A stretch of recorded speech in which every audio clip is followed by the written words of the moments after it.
Good evening, Mr. Gregory. Good evening, Olufemi. It's actually amazing to meet you both. Like, I never would have imagined that such an encounter would come. And I'm actually grateful that we had such a privilege. And so I just want to ask you just two questions because it's actually peculiar to you.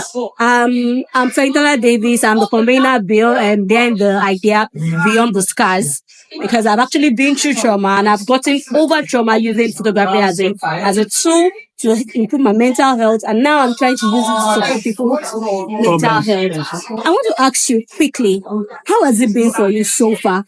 Not trying to be rude, but it's obvious you are an overcomer, you're a conqueror. That's the way I like to describe it. Because you actually have special abilities. I don't see you as a disabled person.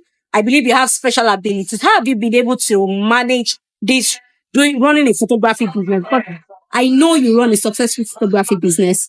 Yeah, the first thing is number one, you must come to realization of who you are, and you must accept who you are. That is when you begin to love who you are and begin to project yourself for who you should be. So early in my life, I've come to realize who I am. I've come to accept who I am, and I've come to love myself the way I am. So it makes it easy for me to project myself out the way I am, to let people know that this is me and this is what I do, and beyond my barriers, I can actually deliver this thing for you perfectly. Thank you. You know, knowing that you are not limited by limitation. Limitation, That's an amazing thing to do. But I want to ask you, do you have challenges working in this present condition? Yes, sometimes, especially when it has to be some certain locations that are not, let me say, wish accessible. Yeah, it's been a little bit of barrier. You know, a lot of places in Nigeria presently are not wheelchair accessible. Yes. And that has been the advocates that we've been clamoring for, that every facilities should be wheelchair conscious. And awareness should be created for those using wheelchair. So that we'll be able to make the facilities available to us. Like if you look at this environment that we have now, with little assistance or without even assistance at all, I can like move around and do my things without anyone like assisting me. So it's easy. So if you have more of places like this around, it makes it a lot easier to like. So basically, mobility sometimes can be problematic. But one of the things we've learned here is your ability to work with teams. You understand now? So when you have right people with you, you overcome that limitation. So I have a lot of guys with me that even with just only one phone call, the only thing that I need to put into consideration is their time, when we will be available, so I factor in my own time into their own time to make sure that my things run down smoothly. So it's easy, so to say, because I've learned to make it easy. Amazing. Mr. Femi, how has it been for you? First, what was your first impression when you saw him here? Because I wouldn't lie, I was shocked. I actually didn't know he was on wheelchair until you mentioned it. When I saw it, I was shocked. How did you manage the first impression you had, and how did you manage your expectation of seeing him here?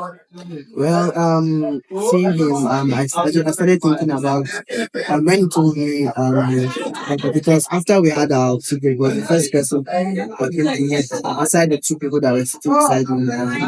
We started talking, and I asked him how does he handle being a photographer. And he told me his story. He told me how he was able to do it, and I just realized that limitations, right, starts from the mind. Right? Only when you limit yourself in the mind, right, that you're actually limited. Because seeing his success story, I also asked him like about his background, and he told me what I've been able to achieve. And honestly, I even the respect that I had to him. Okay, so what do you think we as photographers or creatives should do in this context, both collaborating with people that have special abilities and also using our craft as a tool to help improve people's in special abilities or mental health related issues? Okay, I think as creatives, we have a wide audience. So aside our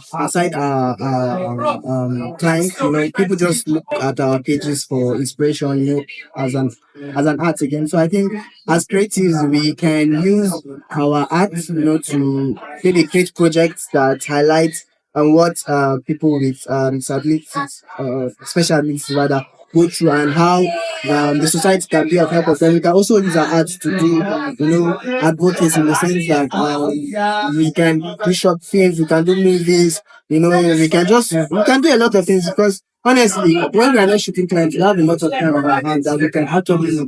And as I said again, we have a large audience, a lot of people are going to the podcast.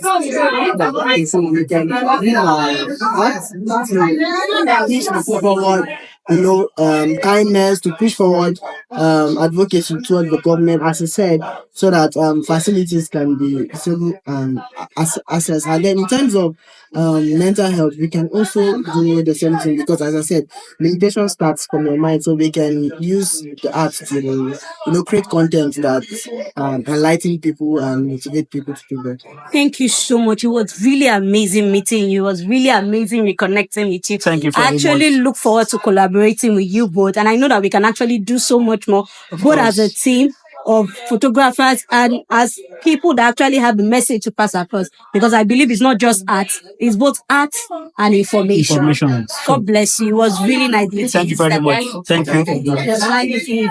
Thank you so Thank you much. very much.